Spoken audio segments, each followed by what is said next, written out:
I can share. Sure thing. It says going live. So exciting whenever he says that. You're live. Okay, let me see if I can hand it off back to you now. Make host. Thank you.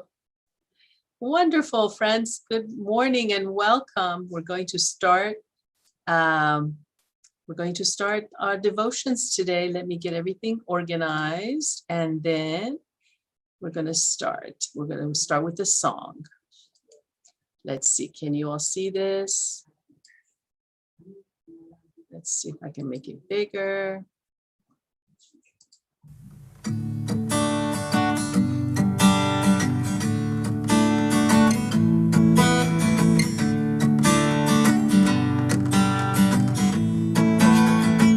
Love me, love me, love me, that I may love thee. If thou lovest me not, my love can in no wise reach thee. Know thee so seven. Love me, that I may love thee. If thou lovest me not, my love can in no wise reach thee. Know thee so seven. I give my love. I give my life to thee, oh my God. I give my love. I give my life to thee. I give my love. I give my life to thee, oh my God. I give my life to thee. I feel thy soul. I feel thy soul with the spirit of life. With the spirit of life. I give my life to thee, oh my God. I give my life to thee. I love thy creation. Hence I created thee. Wherefore do thou love me, that I may name thy name. I love thy creation. Hence I created thee. Wherefore do thou love me, that I may name thy name. I give my love. I give my life to thee, oh my God. I give my love. I give my life to thee. I give my love. I give my life to thee, oh my God. I give my life to thee. I feel thy soul. I feel my soul with the spirit of life. feel thy soul. With the spirit of life. I give my life to thee, oh my God. I give my life to thee.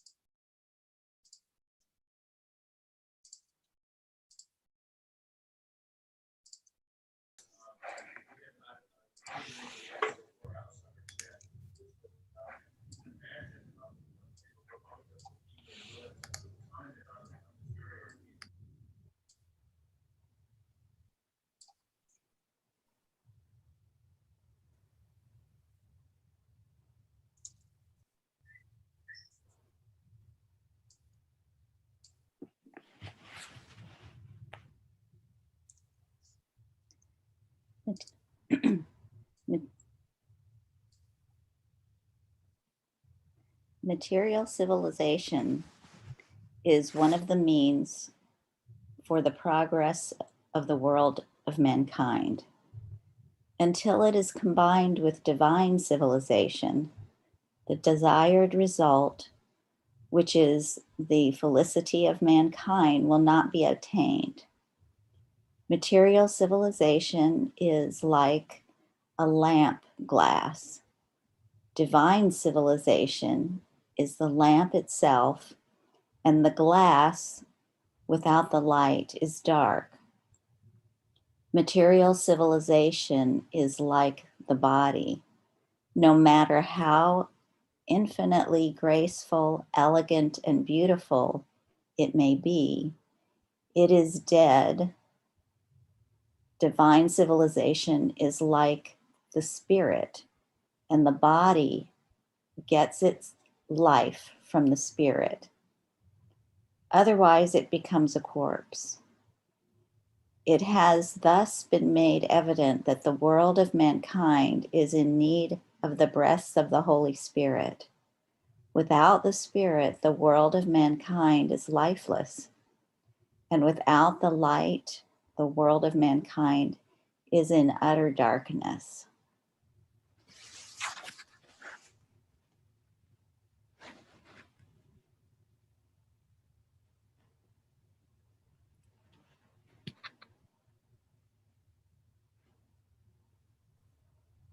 Seek first his kingdom and his righteousness, and all these things will be given to you as well. Christianity, Matthew 6:33.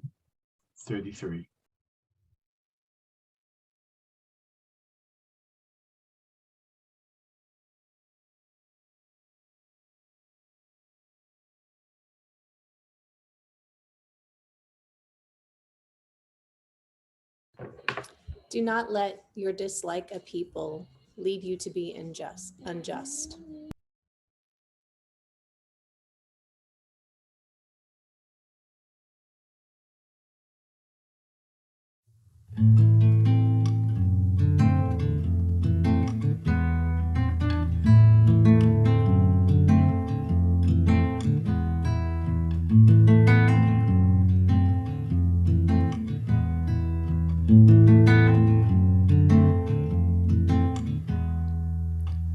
Know ye not why we created you all from the same dust?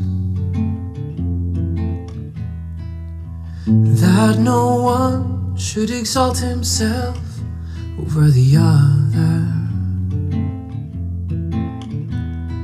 Ponder at all times in your heart how ye were created.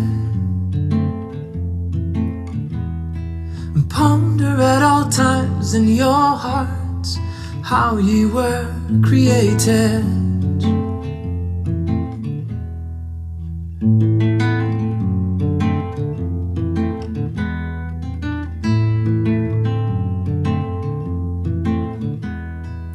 Know ye not why we created you all from the same dust?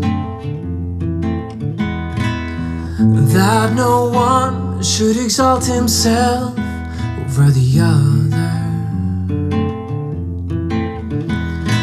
Ponder at all times in your heart how you were created. Ponder at all times in your heart how you were created. Since we have created you all from one same substance, it is incumbent on you to be even as one soul, to walk with the same feet, eat with the same mouth, and dwell in the same land. Even as one soul, to walk with the same feet, eat with the same mouth, and dwell in the same land. Even as one soul, to walk with the same feet, eat with the same mouth, and dwell in the same land. That from your inmost being, by your deeds and actions, the signs of oneness and the essence of detachment may be made manifest,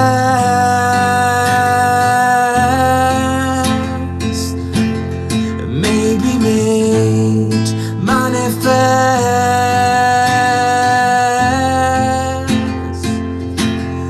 may be made manifest,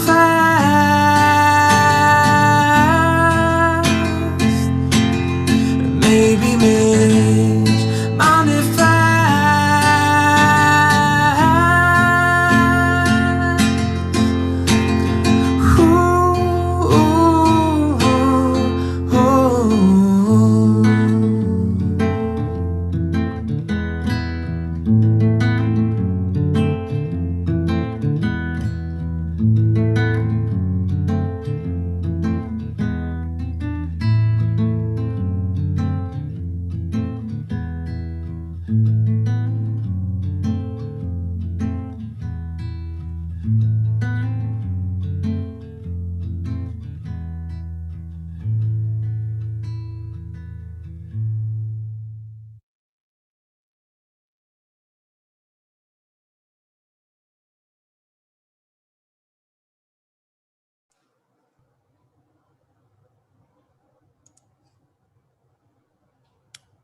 and among the teachings of Baha'u'llah is that although material civilization is one of the means for the progress of the world of mankind, yet until it becomes combined with divine civilization, the desired result, which is the felicity of mankind, will not be attained. Material civilization is like the body. No matter how infinitely graceful, elegant, and beautiful it may be, it is dead. Divine civilization is like the spirit, and the body gets its life from the spirit. Otherwise, it becomes a corpse. It has thus been made evident that the world of mankind is in need of the breaths of the Holy Spirit.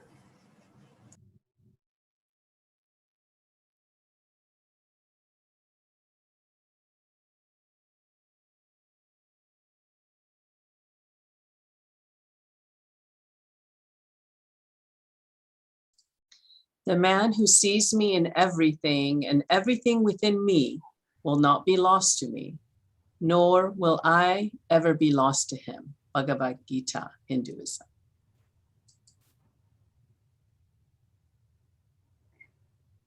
Do what is beautiful. Allah loves those who do what is beautiful.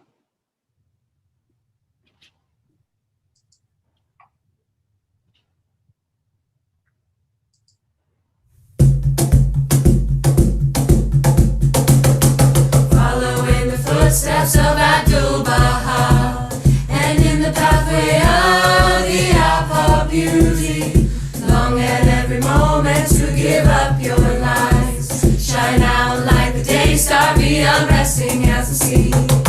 Even as the clouds of heaven shed ye light upon field and hill, upon field and hill. And like unto April winds, blow freshness through those human trees, and bring them to their blossoming, and bring them to their blossoming, and bring them to their blossoming, and bring them to their blossoming. Thus I exhort each of you to sacrifice all your thoughts, words, and actions, to bring the knowledge of the love of God into every heart, into every heart. Following the footsteps of Abdul Baha, and in the pathway of the Alpha beauty, long at every moment to give up your lives. Shine out like the day star, be unresting as the sea. Even as the clouds of heaven shed ye light upon field and hill, upon field and hill. The Baha'is. And like unto April winds, blow freshness through those human trees, and bring them to their blossoming, and bring them to their blossoming, and bring them to their blossoming, and bring them to their blossoming. Thus I exhort each of you to sacrifice all your thoughts, words, and actions, to bring the knowledge of the love of God into every heart, into every heart.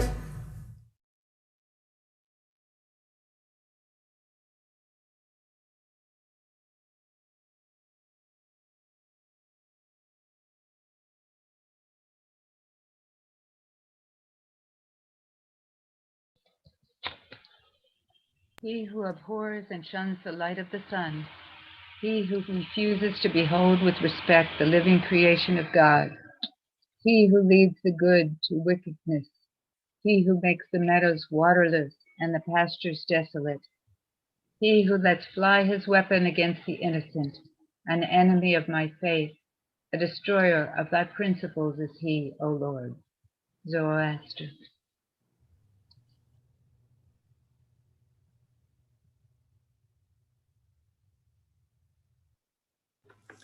Baha'u'llah taught that hearts must receive the bounty of the Holy Spirit so that spiritual civilization may be established. For material civilization is not adequate for the needs of mankind and cannot be the cause of its happiness. Material civilization is like the body, and spiritual civilization is like the soul. Body without soul cannot live. Abdul.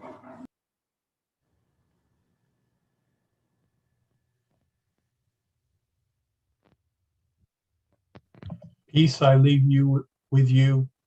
May peace I give to you. Peace I leave you with. Peace I leave with you. May peace I give to you. Not as the world gives do I give to you. Let not your hearts be troubled, neither let them be afraid. John 14:27.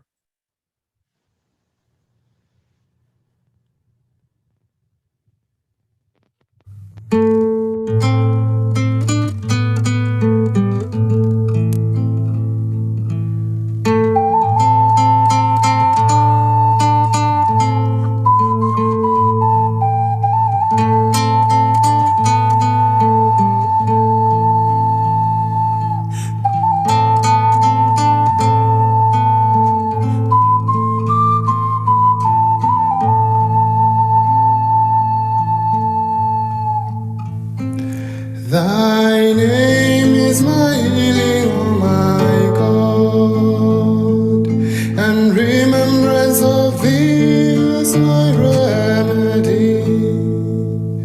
Nearness to thee is my hope, and love for thee is my companion. Thy mercy to me is my healing, and my succor in both Israel, and thou art to come, thou verily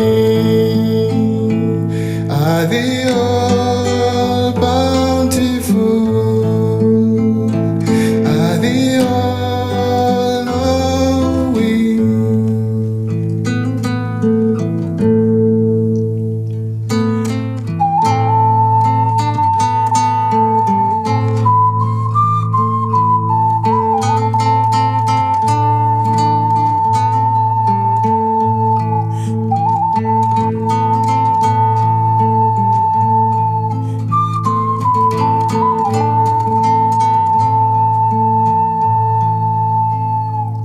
Thy name is my healing, O my God, and remembrance of thee is my remedy. Nearness to thee is my hope, and love for thee is my companion.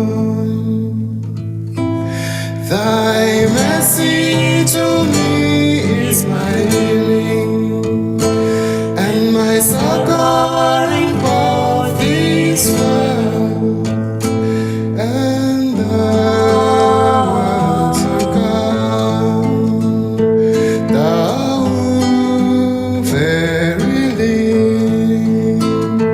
art the all bountiful. The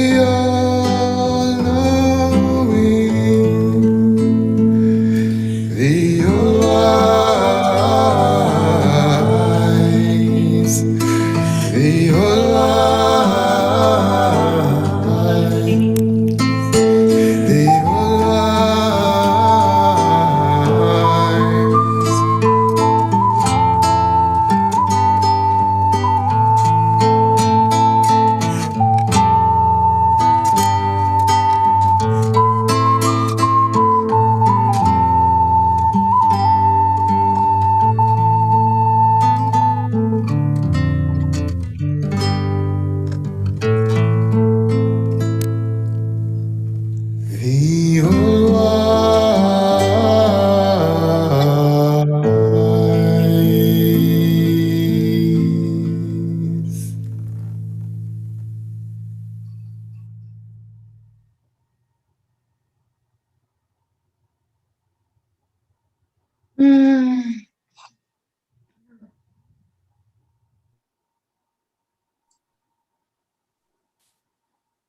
Dear friends, if anyone would like to say any prayers, please, this is the time.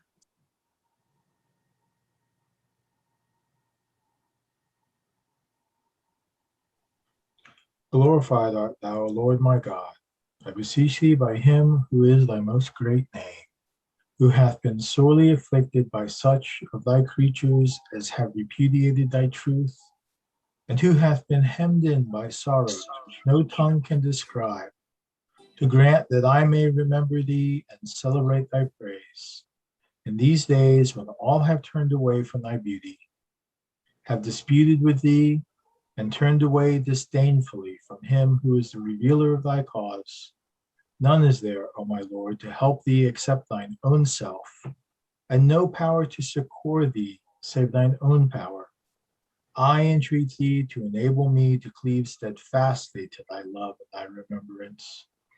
This is verily within my power, and thou art the one that knoweth all that is in me. Thou in truth art knowing, apprised of all. Deprive me not, O my Lord, of the splendors of the light of thy face, whose brightness hath illuminated the whole world. No God is there beside thee, the most powerful, the all-glorious, the ever-forgiving. Baha'u'llah.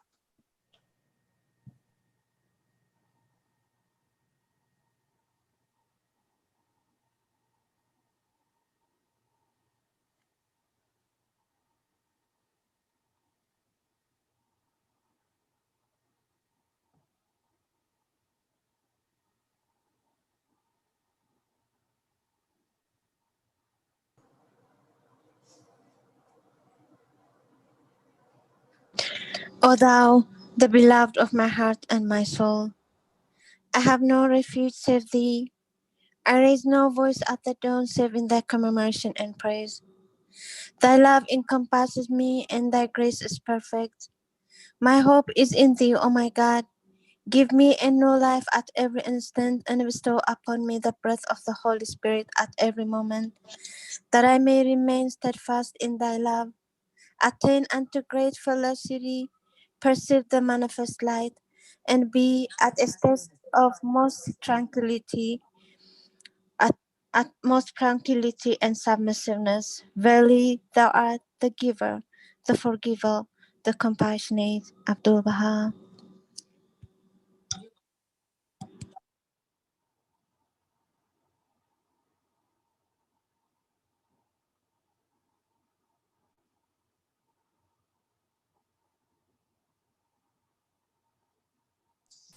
Thank you, dear friends. How lovely to be here together. We are, as you know, embarking on a summer of peace together. So I just want to make sure that I can see you as I share the slides. If we need to have a discussion, I'm going to stop sharing so I can see you all. Unfortunately, on this computer, I can either see the slides or you. So I will, just to make sure that I'm not forgetting anyone, if you'd like to join the consultation and the discussion. So I'm going to go ahead and share the slides. And let's see, and as folks come in, we will let them in and we can all be together on this second day that we're discussing the summer of peace. So let's me, one moment, please, while I get everything organized. Okay, here we go.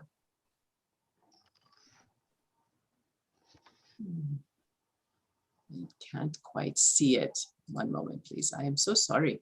My computer's acting up. So let me just see if I can isolate it. It's like, you know, you have to be your own IT person. How is everyone doing this morning while I stumble to find the right thing to share with you? Okay, here we go. Can everyone see this? Yes? Yes. Oh, thank you, Nabil. All right, friends. So I'm going to go into presentation mode. All right. So this is the Summer of Peace, June 12th. We're going to start looking at travels of Abdul Baha by city. He was in America, as you know, in 1912. And he was here from April until December. And these little flags show his pathway. And the source for this is century.bahai.us. if you like to look at the source as well. He spent 239 days in America and a few of them in Canada, April 11th to December 5th, 1912. I did it again. I keep saying 2012.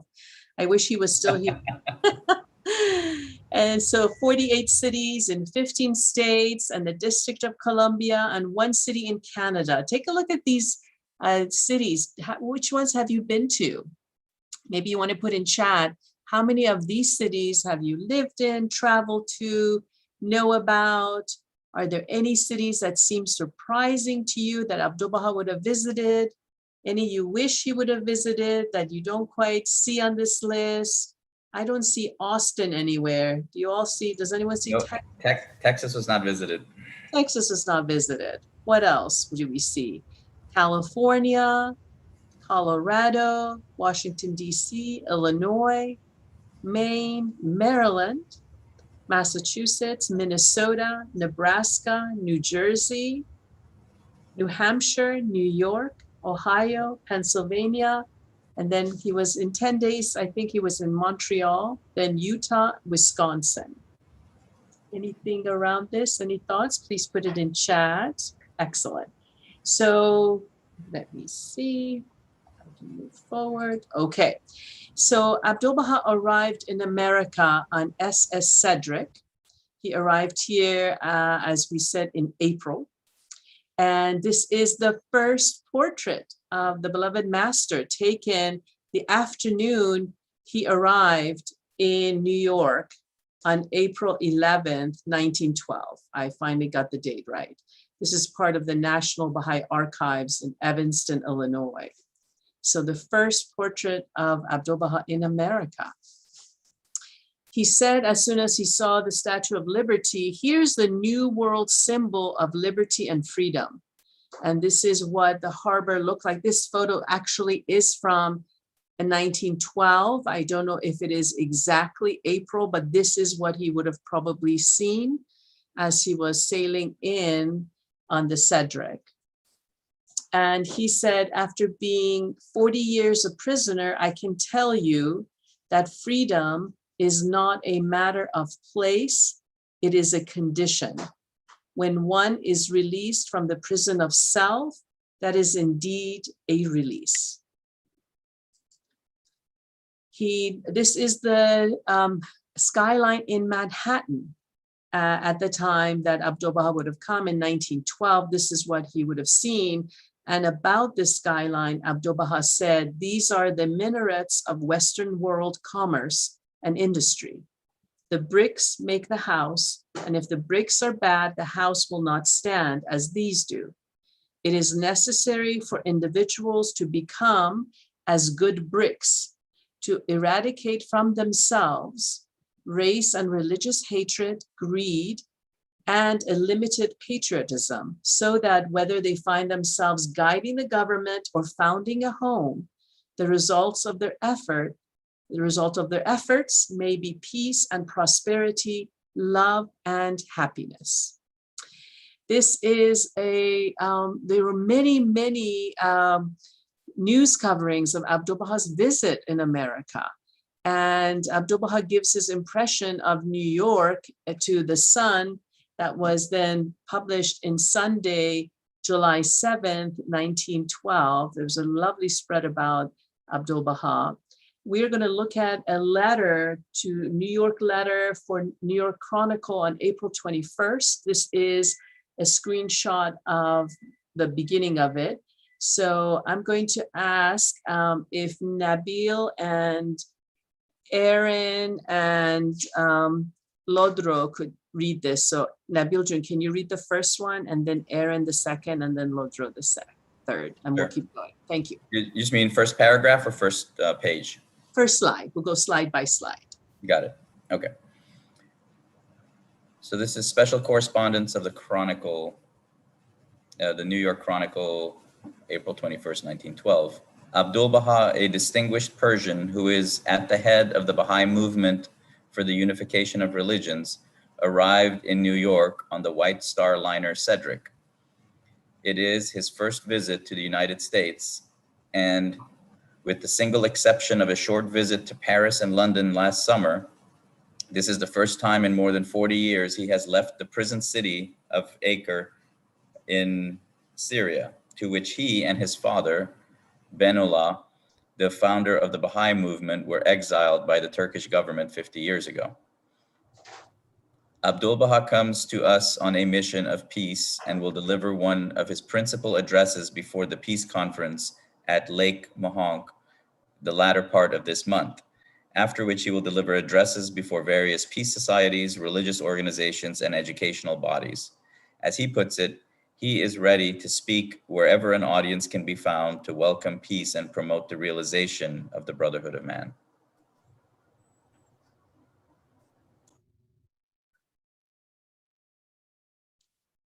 Is Erin here? Is she here?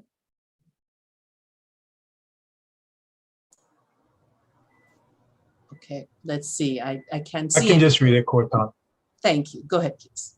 When the reporters boarded the Cedric off quarantine, they found Abdul Baha on the upper deck.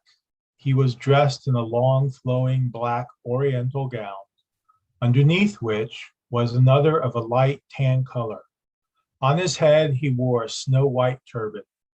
He gave the reporters a hearty welcome, and he proved such a good talker that there was no occasion to ask questions.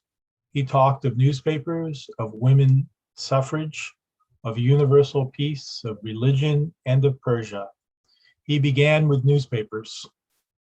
Papers, mirror of world. The pages of swiftly appearing newspapers, said Abdul Baha, are indeed the mirror of the world. They display the doings and actions of the different nations, and they both illustrate them and cause them to be heard. Newspapers are as a mirror, which is endowed with hearing, sight, and speech. They arc wonderful phenomena. But it behooveth editors to be sanctified from the prejudice of egotism and desire, and to be adorned with the ornaments of unity and justice. There are good newspapers and likewise bad ones. Those that strive to tell only the truth are like the sun, for they light the world everywhere and their work is imperishable. Those that play with their own little selfish ends give no true light to the world and perish off their own futility.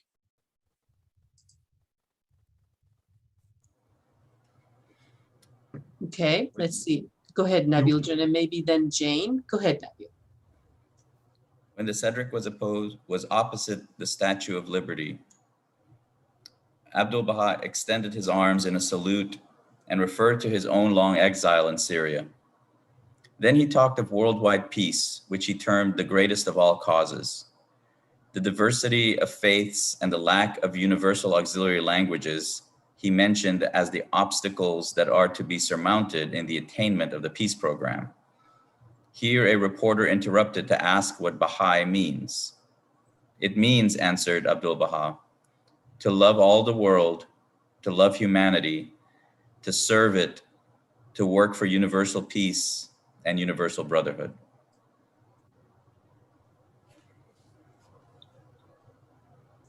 If a mother is well educated, her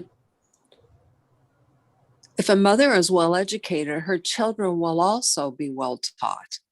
If the mother is religious, the children will also be religious. If the mother is a good woman, then the children will also be good. The future generation depends then on the unreadable text of today. Is not this a vital position of responsibility?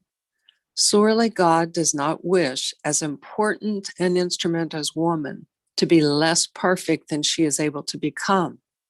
Divine justice demands that men and women should have equal rights. There is no difference between them. Neither sex is superior to the other in the sight of God. Let me make sure I didn't jump over one. Okay. All right. The next one, Erin, would you like to read that again?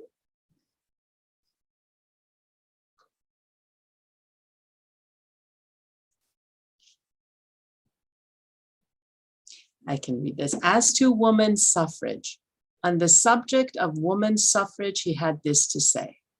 The modern suffragette is fighting for what must be, and many of these are willing martyrs to imprisonment for their cause.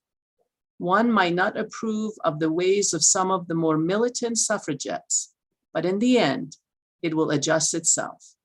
If women were given the same advantages as men, their capacity being the same, the result will be the same. In fact, women have a superior disposition to men. They are more receptive, more sensitive, and their intuition is more intense. The only reason of their present backwardness in some directions is because they have not had the same educational advantages as men, but it says is men here. Great. And then Abdu'l-Baha said, the skyline of New York greatly interested Abdu'l-Baha. He called the big skyscrapers the minarets of the Western world's commerce and industry. On the pier, 1,000 people, most of them followers of Abdu'l-Baha, were there to greet him. And the welcome pleased him immensely. Again, this is from the New York Chronicle, April 21st, 1912, New York, New York. So let me stop sharing and see what you all think about what we just read. What were some of the themes that are being introduced? What do you think of the story? What do you think of the media coverage? Whoever has a thought, go ahead, please. I have a thought. Please. Well, this has to do with the equality of men and women suffrage. Only in that lately I've been reading a book that's about Eleanor and Franklin Roosevelt. And we kind of know Eleanor Roosevelt as being really progressive for her time. But in fact, when she was first married, she was not in support of women's suffrage. She thought men were the ones that should be in charge of the politics.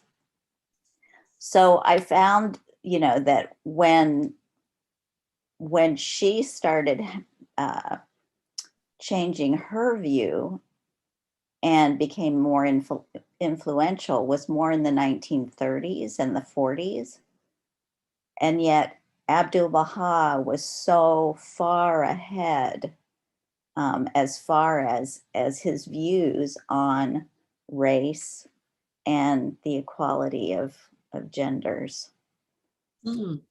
I mean, it's just amazing that Baha'u'llah, he had these views in a time where it was just, sort of unheard of. Mm-hmm. Mm-hmm. Thank you. Wow, that's so interesting. They were so much ahead of their time, or the time, of what we think is progress. Fascinating. Any other thoughts? What stands out for you? So Abdu'l-Baha came in under Cedric. There were 1,000 people waiting for him. He's talking to the media. They can't get enough of him because he looks so exotic. He has so much interesting things to say. He seems so progressive. And he's talking about some fascinating things to people, right? What else is he talking about? Nabil, go ahead.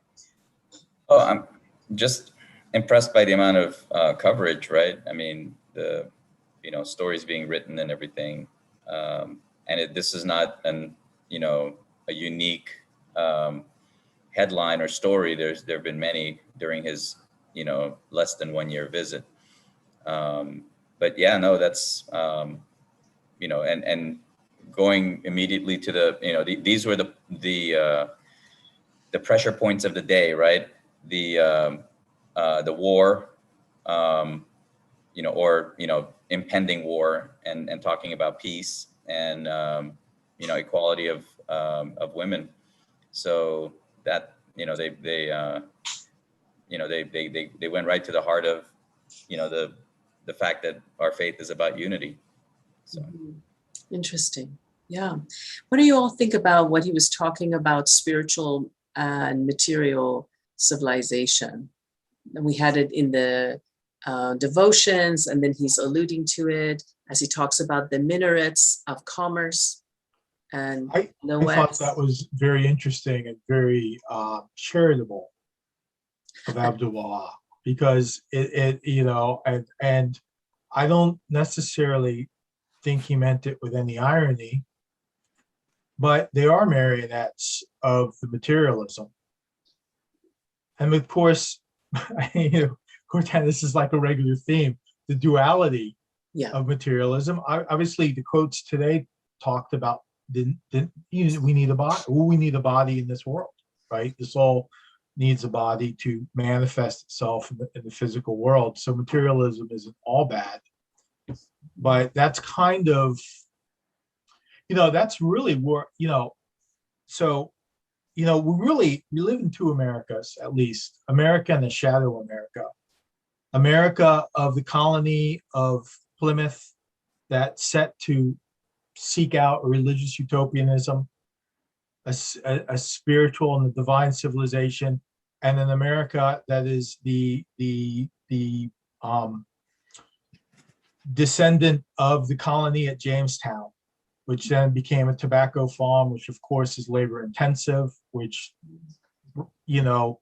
tied us to America's original sin of slavery. And that's the struggle that we have, really is so it's interesting to me to reflect upon, because he speaks of it in a somewhat positive light. So we don't have to look at materialism all. There's a quality to it, but it's hard in this, because we're drowning in our, of those two sides. One side of America has really predominated, and it's causing us a host of problems. From the racism to foreign policies that have not focused so much on our ideals. And that's why I say there's two Americas, because the ideals are enshrined in the founding, the documents of this country, but they have those two sides. And so it's interesting to me when he said the marionettes of commercialism, because that might not be a positive thing. Well, the word he used was minarets, like minarets. That's what I meant. But the minarets are the minarets of the mosque. Yeah. Yes, that's right. Right. Because marionettes is an interesting. It's also an interesting Freudian slip there. So my dyslexia. I love it. say one thing in my mind and then another thing comes out of my mouth. But the minarets is an interesting, because it hearkens to the fact that America was the predominant character that's come out of America is the commercial and the material.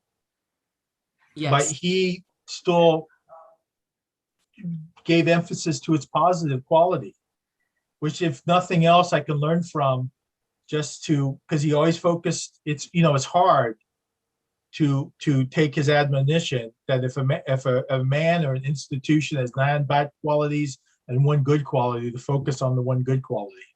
That's right. That's right. Which he lived as an example. He lived it as an example. So hi, Karen. It's hi, Pat. Yes, go ahead, please. The historian. Hello, the historian's going to weigh in. Yay! All right, let's do this. That was a great series of comments there about the materialism of the times. He's arriving and speaking at the height of the Gilded Age. A time when, as we like to throw around statistics today about the vast discrepancies between the Gateses and Jeff Bezos and the rest of the world. It was similar, very similar at that time. It had just been a few years before J.P. Morgan was assassinated on the streets of New York. People were finally just fed up with him throwing silver dollars out to crowds of people from the back of his carriage. Abdu'l-Baha's comments, I think, were certainly, they had been addressed before by the reformers of that time. But the great difference is, of course, is he is arriving and he's saying, no, we're going to do this peacefully. In an age of millionaires and anarchists, here comes Abdu'l-Baha saying, we're going to do this peacefully. And it'll be about this vast gap between the rich and the poor, and the role of women, which, as we all know, is so highly contested in those days. So yeah, what a time, what a year for him to arrive in America when all these differences were being laid bare. In the press was tremendously interested in these stories, you know, of inequality. Jacob Riis had printed a whole book about the poverty of the tenements and the trials of the immigrants. And, you know, here comes Abdu'l-Baha past the Statue of Liberty and Ellis Island, like millions of others. A great time. Wonderful perspective. Thank you so much. This is so awesome, Pat. So do we still have the millionaires versus the anarchists going on? Are we still in that same environment? If we do, oh, Ayana says yes. Ayana, what are your thoughts about that? Well, I just think, you know, because millionaires are sometimes a little too concerned with their own self-interest, and anarchists are, you know, they can also be very self-interested, but they could be also very community focused. I mean, you know, because they have no rules. That's like the whole point of anarchy. It really could go either way. But the main reason that I think that the anarchist versus millionaires thing is still going on is just because of the trends that I'm noticing in society right now, where it's like, you know, especially on the internet, people don't seem to care what anyone else thinks, which can be great, you know, because then people feel free to speak their mind. But at the same time, it's like sometimes people take that too far and they're like, oh, you can't see me, therefore I can say whatever I want. And then they insult people, or they do something that they would never have done in person. And, you know, I heard somebody once say it's hard to hate somebody up close, and I think that's very true. Because when we get to know the anarchists and when we get to know the millionaires, sometimes we find out things that we just, That's a good yeah. one.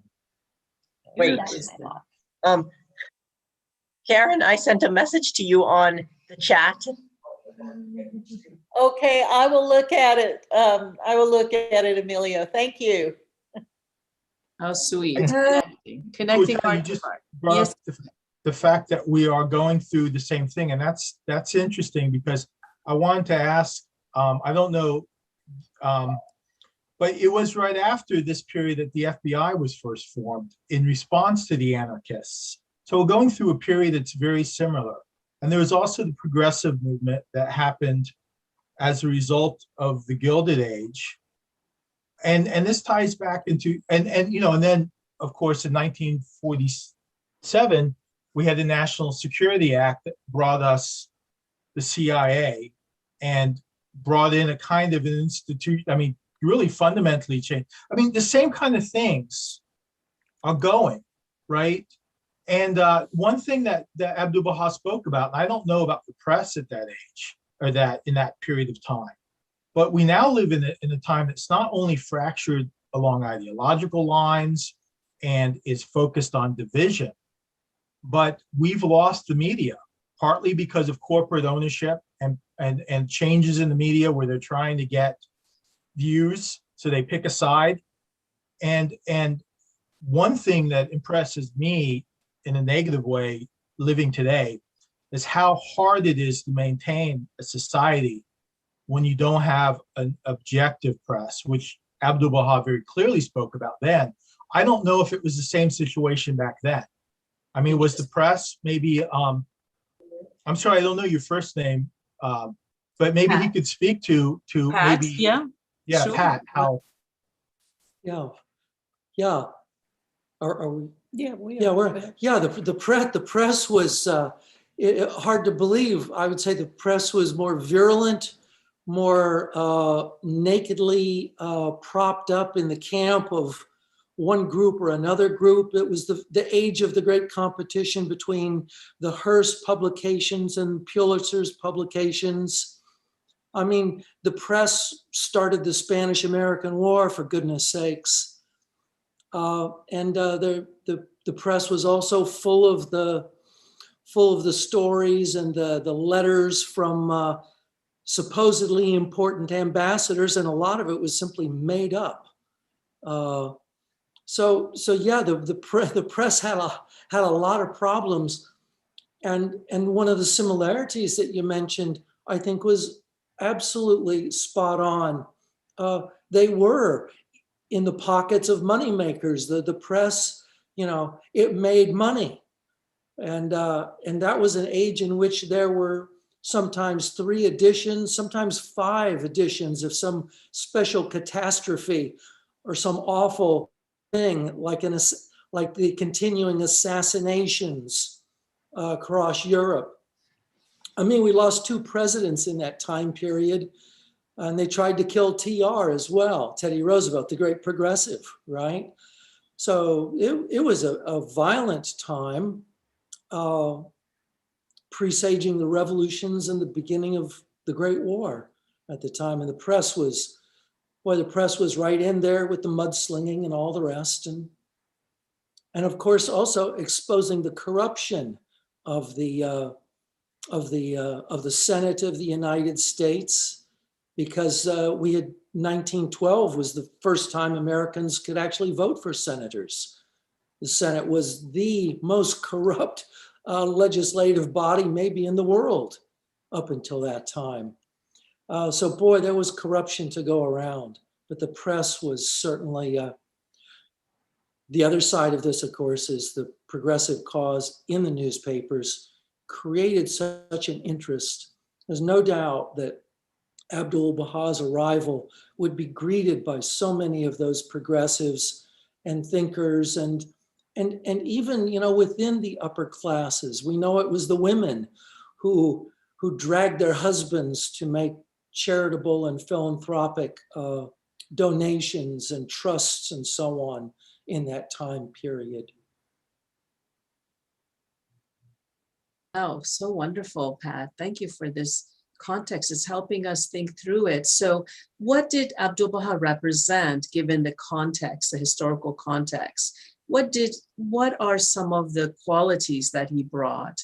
What are some of the virtues that he was promoting, some of the ideals? What were some of the things that he was presenting to us at that time, America being so young still in 1912 and trying to find its path? One of the things, obviously, is that he's choosing a path of peace. There were plenty of people with guns. There were riots. We have to remember at this time, the government was clearly on the side of big industry and big money. It was nothing for the police and whatever chosen civil guard there might be around to simply, shoot into crowds of the textile workers, the women leading the strikes up around New England, and the miners in Colorado. There's plenty of violence and plenty of misogyny as well. Plenty of that. And so Abdu'l-Baha is not saying here's another method to get where we all want to go. He's saying we have to transform, and we can't separate the rights of the poor from the rights of women, from the rights of people of different races and different ethnicities and nationalities. And all of these things were on the surface, and they were all in conflict in that time. So Pat, it sounds like you're talking about what's happening right now on some level. What goes around, comes around. Karen, you had some thoughts you wanted to share. Go ahead, please. Oh, actually, no, I was just kind of agreeing with Pat and thinking about the time in which we live now, 100 years removed from that time period. And it almost seems to me like, well, Abdu'l-Baha was also laying a foundation for us spiritually, societally, to understand the path that we would need to take, the path for truth, the path for justice, the path for equality, things with which the society is making progress, is still struggling with, has not fully arrived.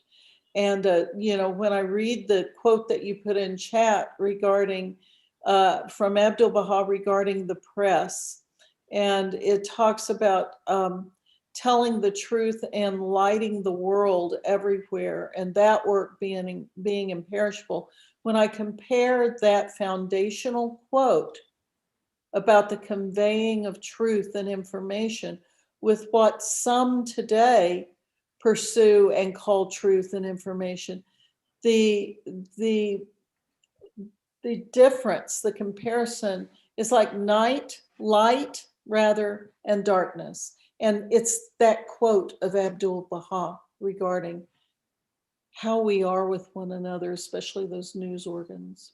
Interesting. Do you feel that the democratization that the internet has brought in its theory, maybe not so much in practice, but in the theory of the platform, will that lend itself to a kind of sort of citizen journalists, citizen broadcasters that could adhere to these principles and change the look and feel of media?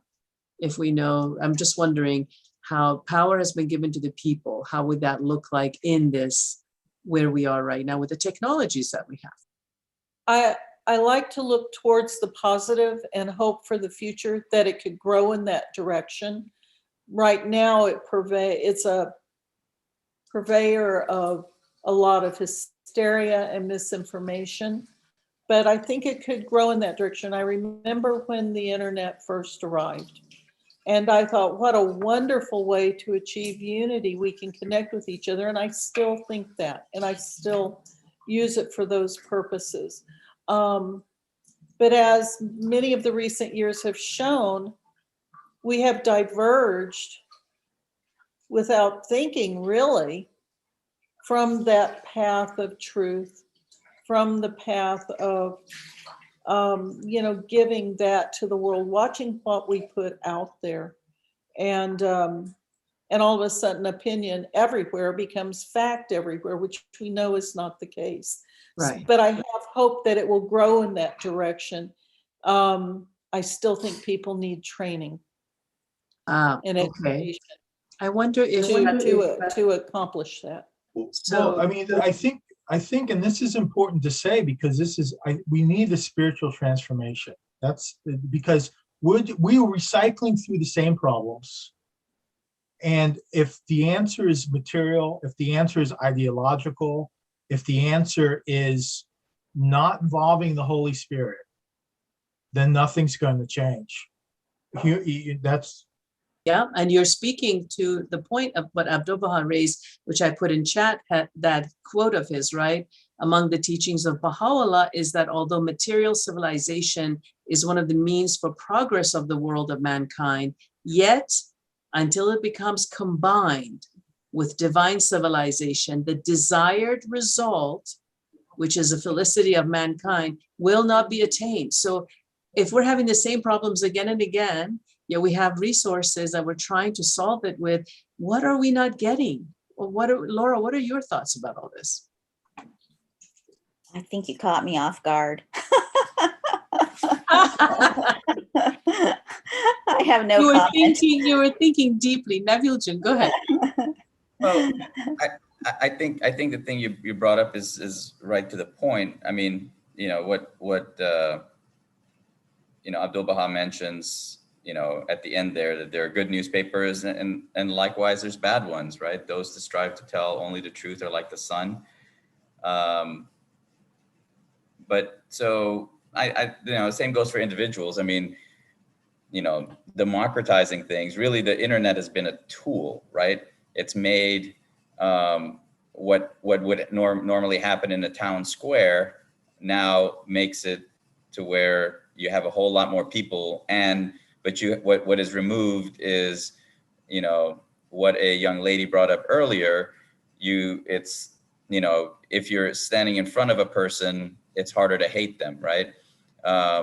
However, town squares were also places where people could bring their grievances, and, you know, so you can use it for gossip, or you can use it for actually coming up with building, you know, ideas, coming up with ideas and putting them into action to improve, you know, your town and your neighborhood. So what do we use them for? It's really up to us. What are we using it for? So we need, from what I hear you, is the quality of interactions depends on the people interacting, their intentions, their skill set, their spiritual awakening, to Aaron's point. So that's also true with democracy.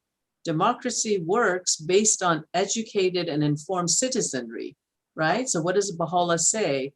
The best beloved of all things in his sight is justice, independent investigation of truth. We are to work on ourselves, work on our communities, continuously learning, improving, right? So to your point, Nabil Jun, that's very cool. So how we're using the tool, because it's just a tool. It's like you give somebody a knife, they can operate someone and save their life, or they can kill someone. It depends on their intention.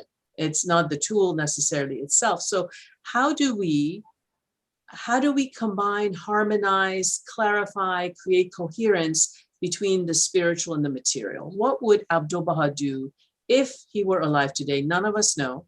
This is all just, you know, we're just stepping into crazy sort of thoughts, but based on what his teachings are to us, which are evergreen, they're constantly teaching us about oneness and unity and spiritual awareness. What do you think he would do? And then I want to ask you an unfair question. So I'm going to tee it up now because I do want to have a discussion on this. What would Abdu'l-Baha not do?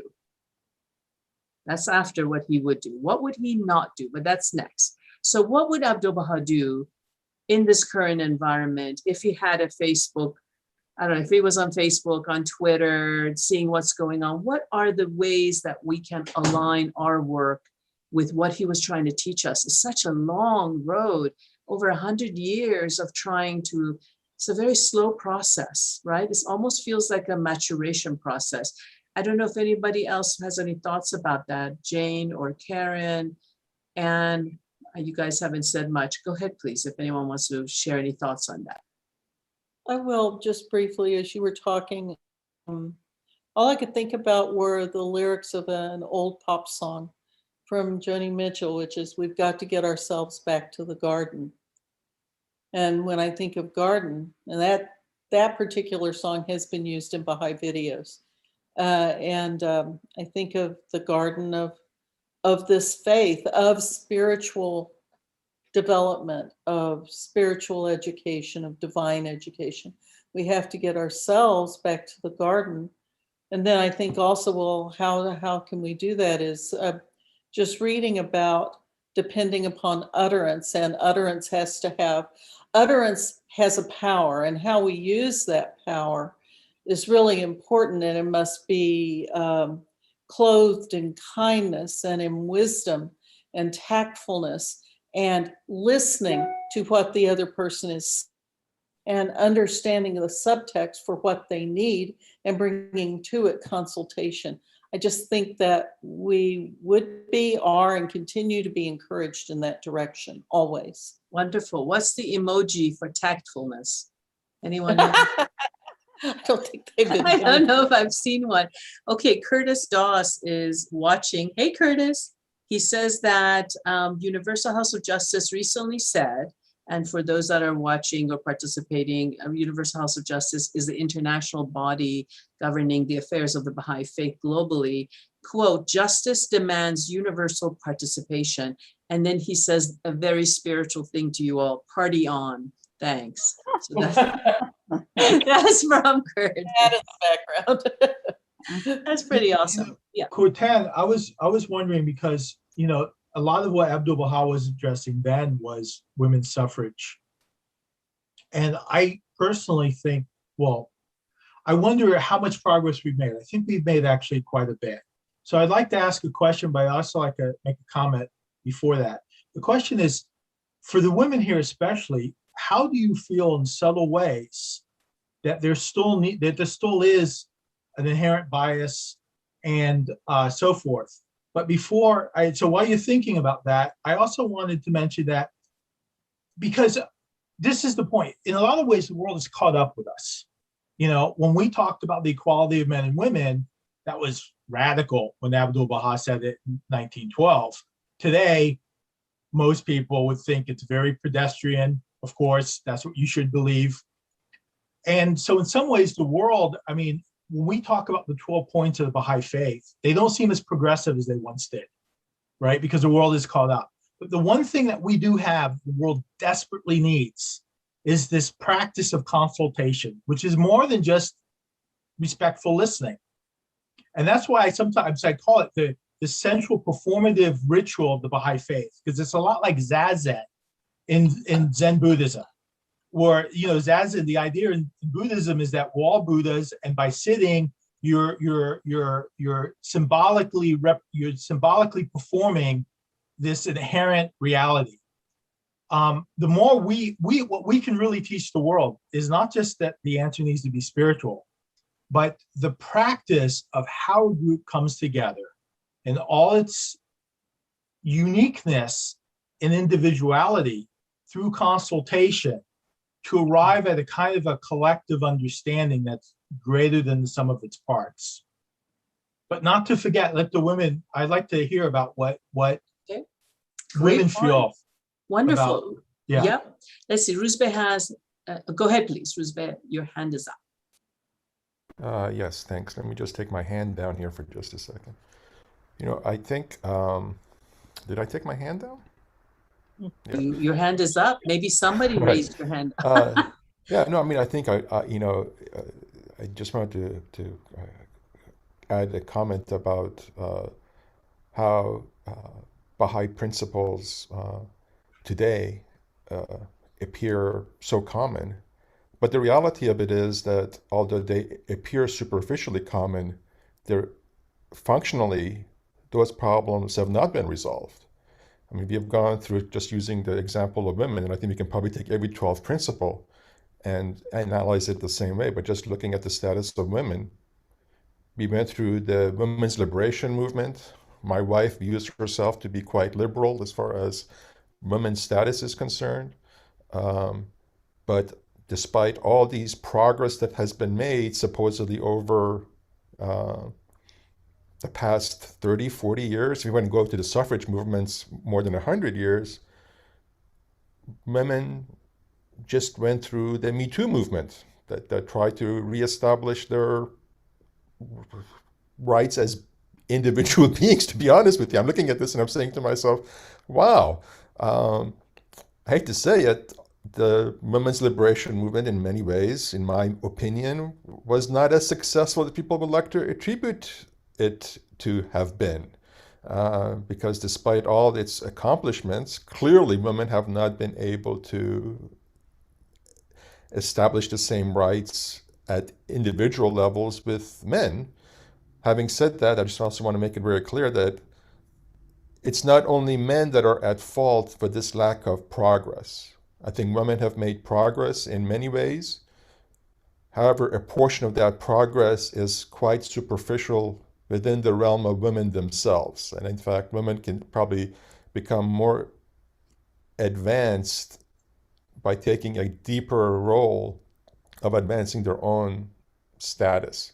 And I think this thing can be taken to race relationships, right? We have made a lot of progress with race relationships, but again, as the House of Justice's letter quoting Shirley Effendi, I think, makes clear, these progresses are forwards and backwards and forwards and backwards and forwards and backwards until the Baha'i principles begin to penetrate the modes of action and modes of thought, which has not yet occurred. Thank you. So I think in terms of what you were sharing, I'm happy that we're able to share very openly what we truly think and be able to consult with each other. This is very important. I like what you were saying about how this is about almost like a human right, like how it's not women trying to give women their rights. Is like, why haven't we? That's the question I have. It's not why should we, but why isn't it happening? Why are we still discussing this if this is all about oneness of humanity?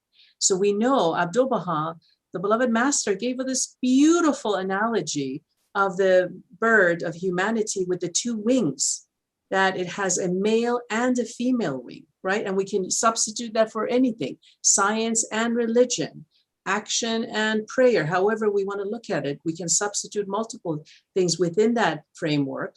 If we are looking at male and female as the two wings of the bird, would we not want the bird to be successful? Can we not get the bird off the ground?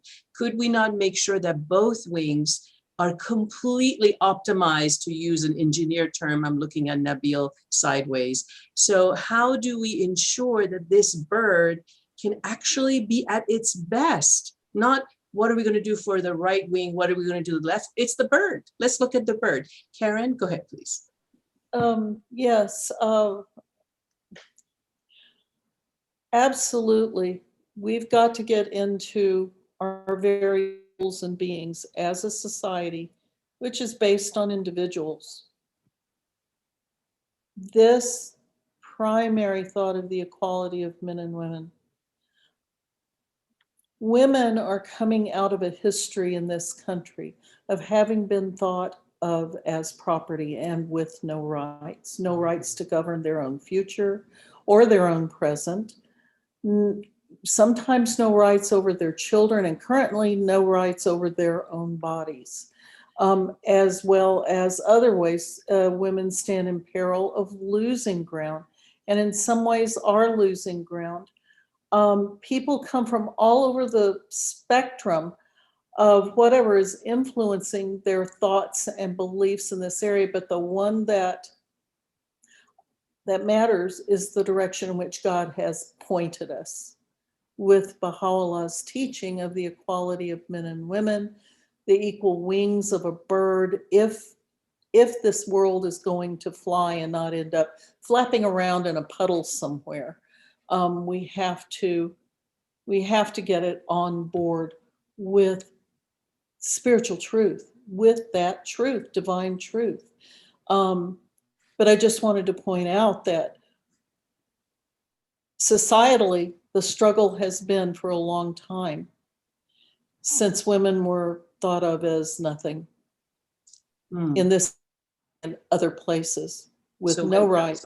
When nothing. Abdu'l-Baha came, did women have the right to vote when Abdu'l-Baha was in America in 1912? No. No. Can you talk about that, Pat? Isn't that interesting? What is he saying? What was that? 6 years before, 7 years before women got the right to vote? Go ahead, Pat. Yeah. And the women's movement in America, from Seneca Falls to the vote in 1912, pardon me, in 1920. But it's not an easy thing to kind of analyze. It's not a straight line kind of thing. We know that Wilson was in that progressive tradition, but he brought a lot of baggage that was eventually, in the long run, not good for America. The open return of a nakedly overt racism, and the distraction, something to call World War I a distraction. But the women anticipated that 1912, that certainly by the end of his first term, they would already have the vote. They would have it. But they had 2 years of war, and so Wilson was able to, not that he planned on a war so he could divert women's suffrage, but it was a lot more convenient to deal with international issues from 1914 to 1916. Women saw what they were going to get after he was reelected, and it was going to be war and no suffrage. And between 1916 and the conclusion of the war, women in America were quite literally pushed aside the suffrage parades, which had become a continuous, a regular event, particularly in Washington, D.C., they were now broken up by mounted police. Citizens, passerby, men beat women up, in public. That was the state of things once the United States, embarked on the war. So And things got really bad before they got better. So Yeah. Pat, when was Ford a president in the United States? What year? Do you remember? Gerald Ford came in, I believe so. That's 1970, right after Nixon leaves, so 1973. Okay, so what I read is that it was during his administration that women could actually sign for their own loans. They could not, in America, sign for their own loans. They needed their husbands to be co-signers. That's what, 1975? So it's interesting that we're talking about this. This is not a black or white issue. This is such a nuanced issue. So let's think about what would Abdu'l-Baha do and what would Abdu'l-Baha not do. Friends, we also need the alpha and the omega to keep us sort of focused and moving, right? Because we have a lot of opinions. We feel a certain way. We have the weight of culture, all of us do. We have the weight of history. We have the weight of our families and what we were taught, what is right or wrong. But we know as Baha'is that the North Star is the writings. The North Star is the holy writings for us. And that's how we are to align ourselves with the holy writings, not to take that and then, continue to discuss about why those are not working. So I just want to be clear about that. Before we go, I know we have a few people hands up. We're going to continue the discussion. Ayana, can I put you on the spot, sweetheart? At your age, did she leave? Nabil Jun, did I put her on the spot? No, it's fine. She just can't, her audio is going to be routed through Emilio. Oh, audio will be routed through Emilio. Understood. Hi, sweet girl. That's okay. So it just feels like you jumped across the room. Is that what happened? Yes, that's what happened. Okay. So at your age, you are how old? I'm 16 right now. Perfect. So at the age of spiritual maturity in the faith. So when you're hearing this discussion, how are you feeling about this discussion? Does this give you hope? Do you have questions? Tell us what you're feeling as a young woman. I think that I like the way that the conversation is going. Okay. And I also like the way that the conversation is going in terms of the people that I know and the things that they say about this topic seem to be moving in the right direction, at least in my opinion. Okay. And I also just think, because y'all were talking about the writings just now, I think that, the writings are a really great way to, understand, am I doing the right thing? Do I believe Sorry, that's me. Oh, that's okay. Do I believe that what the writings are saying about this is in alignment with what I'm actually doing? Yeah, and just that, we need to remember that and remember even if our family or our friends are no, it should be this way, we got to remember to stick to the writings. I think that's really important. So yeah, those are some of my thoughts. Wonderful. Thank you. So Ruzbek, go ahead. Yeah, just a couple of things. One, as far as Abdu'l-Baha and the status of women, as much as he articulated the point in the United States, he actually took decisive action for Iran. I mean, I think the status of Baha'i women in Iran was far ahead of their contemporaries in the larger society. And the most important thing that he did to encourage that and to promote that was enlisting Westerners to go to Iran and start schools that became an important source of education for Baha'i women. So, he not only said things, but he, as a leader of the community, took action based upon the principles of the religion to make these things come to fruition. And the second thing is that I think it's already been mentioned, but I think it should be emphasized, is that all these transformations can only take hold if they are done at individual levels. And so simply personal conduct is the most effective way of having these things come through fruition. And a great example that I probably it's been a couple of years now that I heard that they did the study of conferences and people getting up to ask questions at a conference. And if the first person identified to speak at a conference apparently is a woman, more women would subsequently get up to speak or ask questions compared to if the first person asked to speak is a man.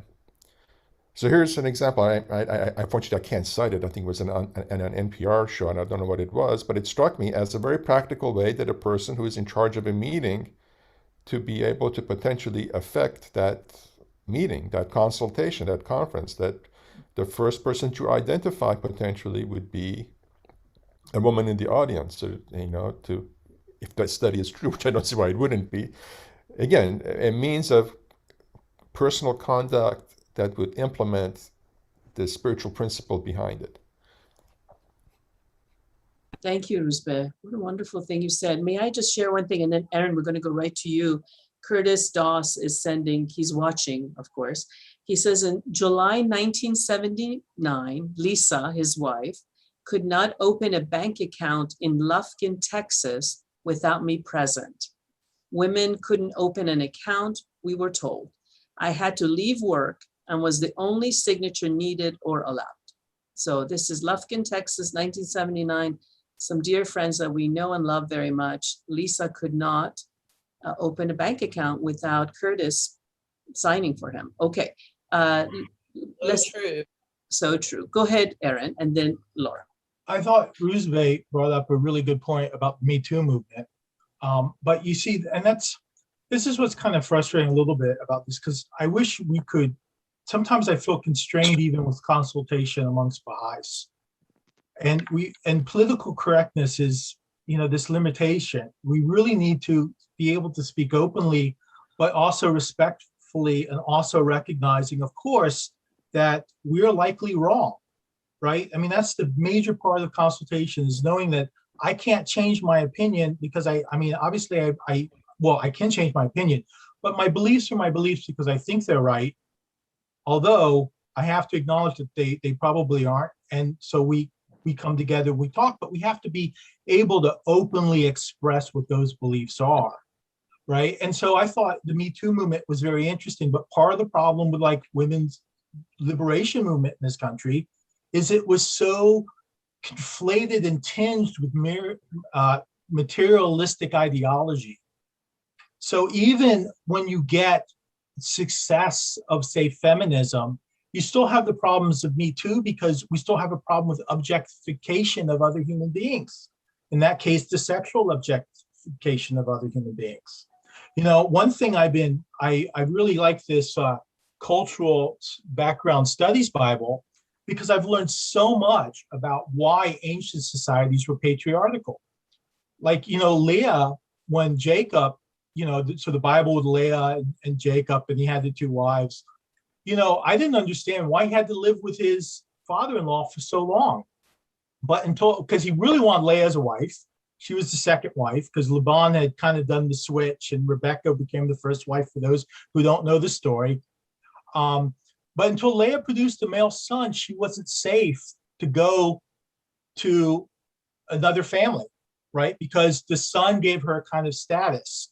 So, looking at that, not whether it's right or wrong, but just that it was a fact because of certain physical disparities between men and women, and how this kind of cultural patriarchy had stayed with us for far too long.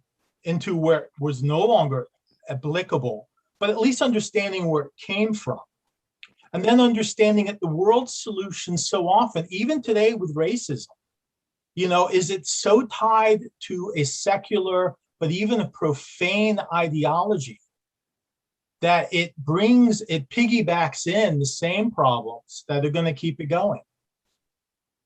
So we don't talk enough about chastity, which is not abstinence, but a kind of right direction, because especially in our sexual relationships, right? I mean, Baha'is believe very strongly in the institution of marriage, but we don't have a lot of discussion about that. But really, within sexual relationships is where the objectification becomes very subtle, and I think that's the core problem in so much of what we could historically call sin is we are subjects made in God's image, and relationship is about entering subject to subject.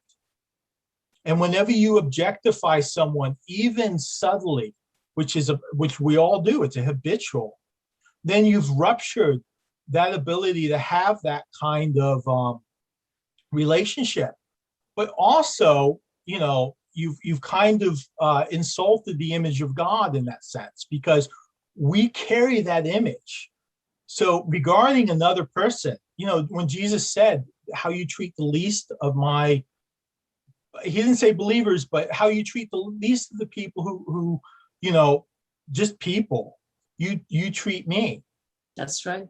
And so I think there's a lot to unpack there, and unfortunately, it takes too long. But I think that these are very complex issues, and they're not. A lot of times we just parrot kind of a liberal.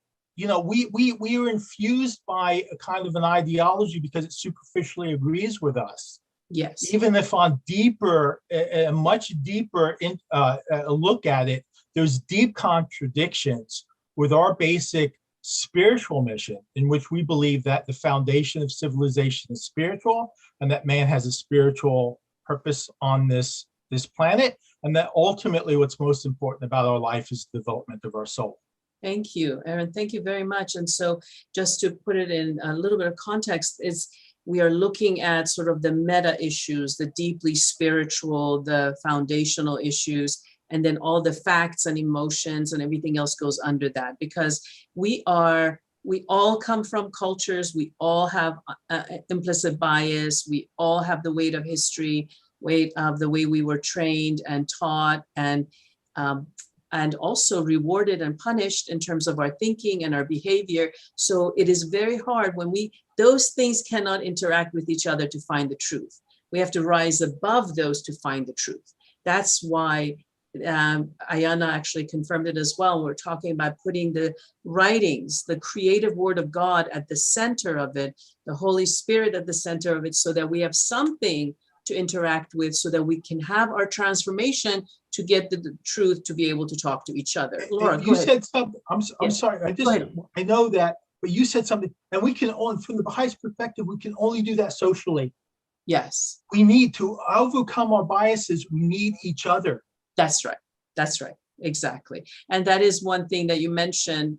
All of these studies being done. There's a study out of Harvard. There's a test for implicit bias. The implicit bias cannot be treated. The only way to overcome it is through personal relationships, where your mind and your experience are telling you something different about who this person is or that experience is. Laura, go ahead, please. Thank you for being so patient. Go ahead, please. Oh, sure.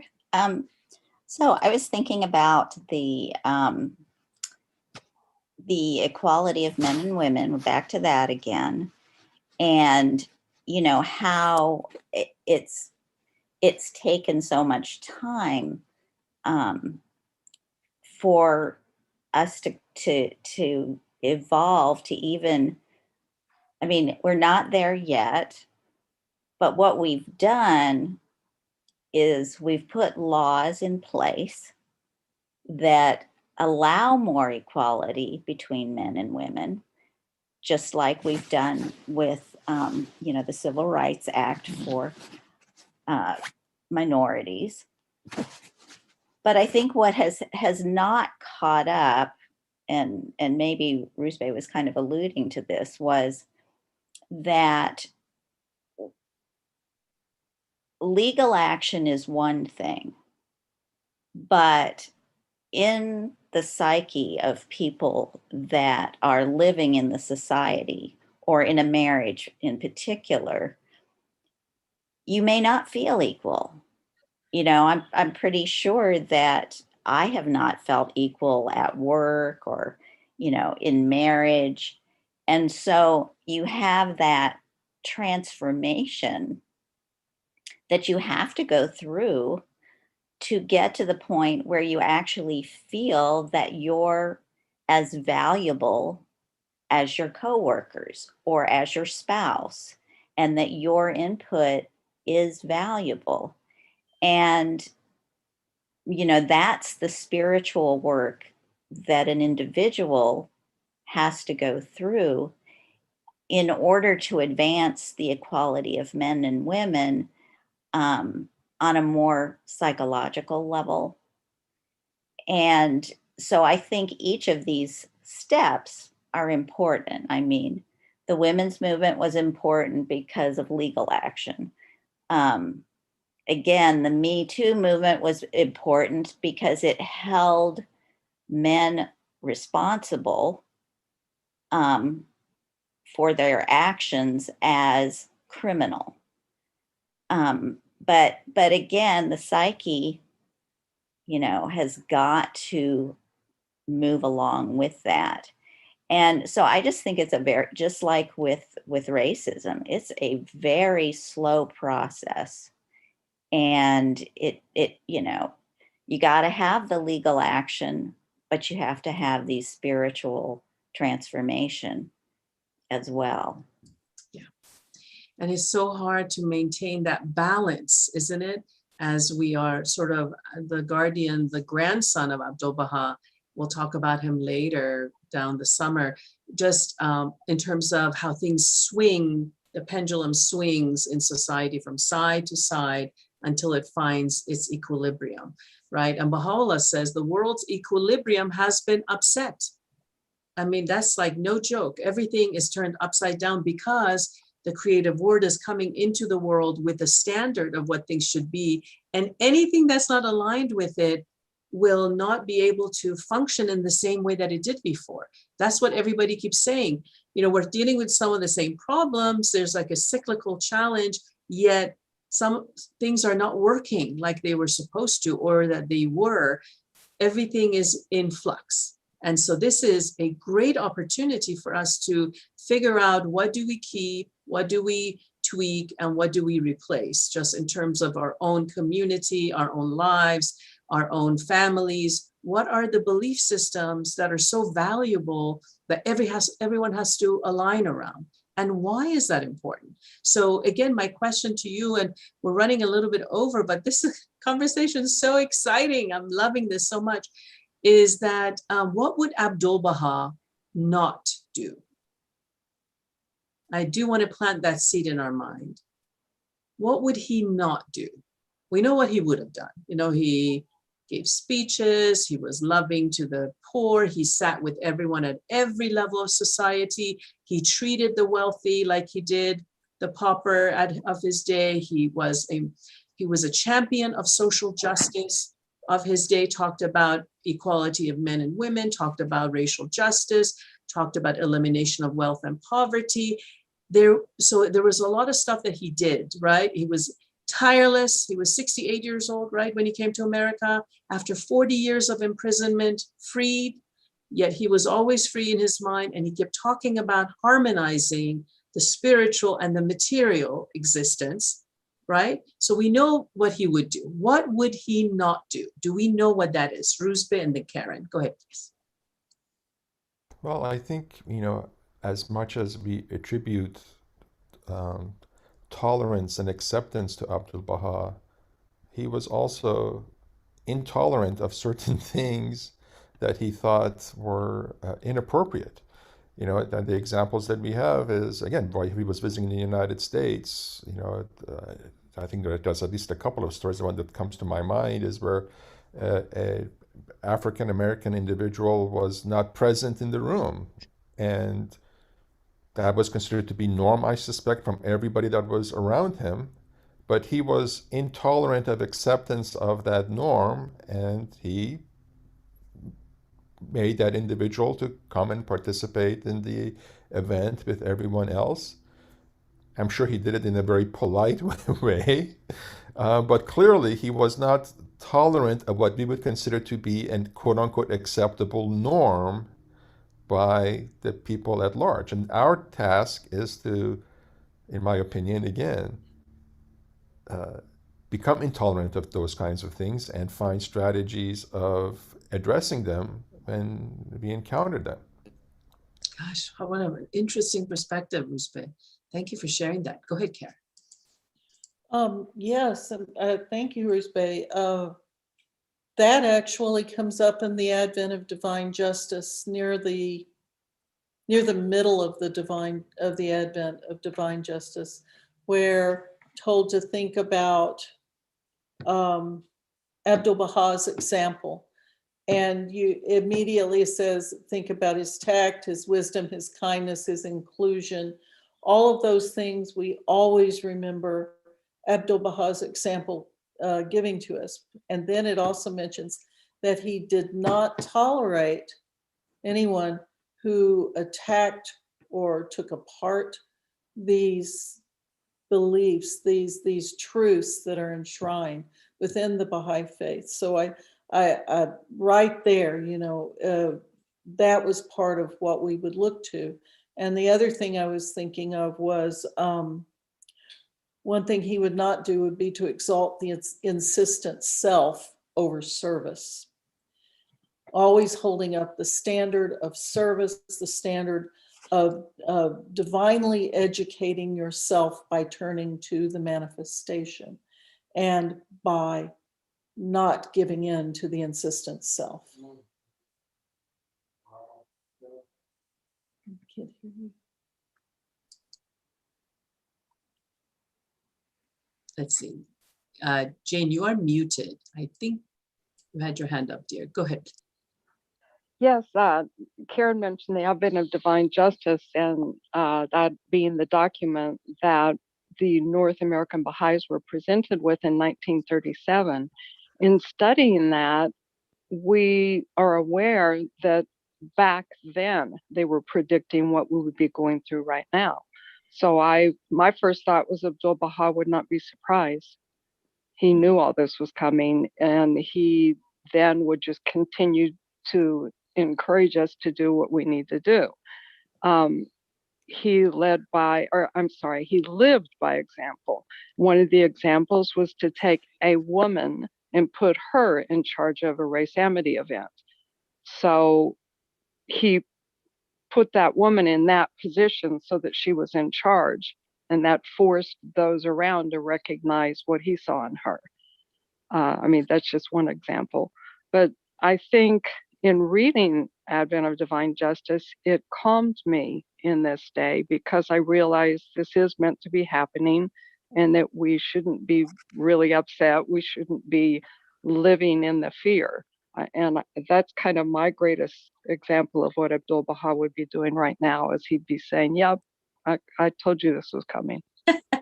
No surprise there. How lovely. Well, friends, this is only his first day visit to America. Look at us just having this great conversation. And we're going to go deeper next week. Hopefully you all come back and we're going to continue. We definitely need Pat. Karen, grab him by the neck and sit him down, please. Oh, I mean, lovingly.